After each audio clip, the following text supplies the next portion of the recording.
At ayan mga ka-325 natin dyan. It's Megan 325 years Blood Lord Official.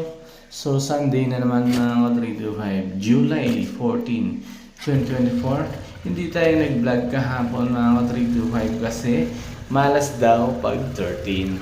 Mga ka-325. Ayan, kung napapansin nyo mga ka-325 kahit Sundays, papasok tayo. Madaling-dilim pa dyan mga ka-325. Dahil maaga tayong nagising mga ka-325 is siyempre, maaga na rin tayo aalis para relax lang tayo sa daan ng ka-325. Yeah. Sobrang lamig ng hangin dyan mga ka-325. Hindi na rin ako makajaget para ma-feel ko ang lamig ng panahon ng ka-325. Yeah. Yun lang mga ka-325. Tuloy-tuloy pa rin tayo. Minsan dumarating lang talaga na parang sumasakit yung ulo natin mga ka-325. Siyempre, kailangan lang natin magpahinga ng konti because health is wealth mga ka-325. Mas importante pa rin yung ating kalusugan mga ka-325 para hindi rin siya ma-overfatigue, di ba?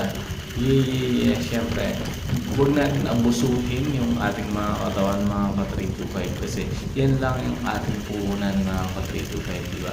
Hindi ka makakakilos ng maayos o hindi ka makakapagtrabaho ng maayos kung may nararamdaman ka.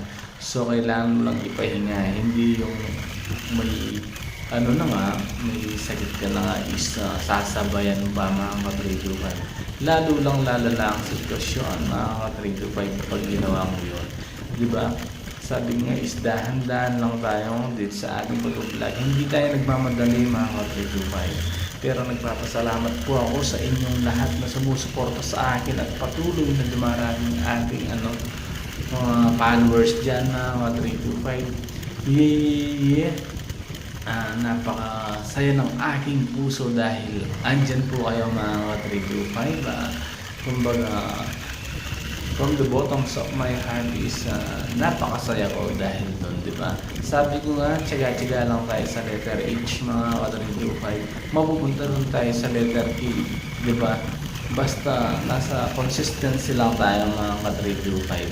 Yeah. Yan lang mga ka-325. Sabi nga lahat ng pangarap natin is di nakuha ng mabilisan yan. Kunin natin sa mabagalan. At kung gusto mo mag-inspire sa aking mga video na ginagawa mga ka-325 tungkol sa trabaho, lagi ka lang maagang magising mga ka-325.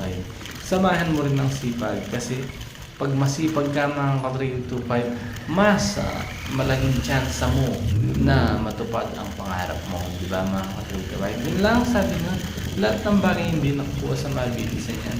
Kunin natin sa mabagalan dahil hindi makuha yan sa isang minuto, sa isang oras, sa isang araw, sa isang buwan, sa isang taon. 3 to 5 years from now mga ka-3 to 5, dapat may mga resulta tayo lahat sa ating mga ginagawa. At yun, kung asan man kayong lugar ngayon mga ka-3 to 5, mag-ingat-ingat po tayo din. Enjoy watching until then sa papasok natin sa trabaho. Yan lang, ngayon mga ka-3 to 5 yan. Madaling araw akong nag-biyahe. Kaya medyo mailaw siya. Yeah! Maraming salamat sa inyo. Panonood at ingat po kayo lagi. Lalo sa mga OFW yan. Bye-bye! Happy Sunday!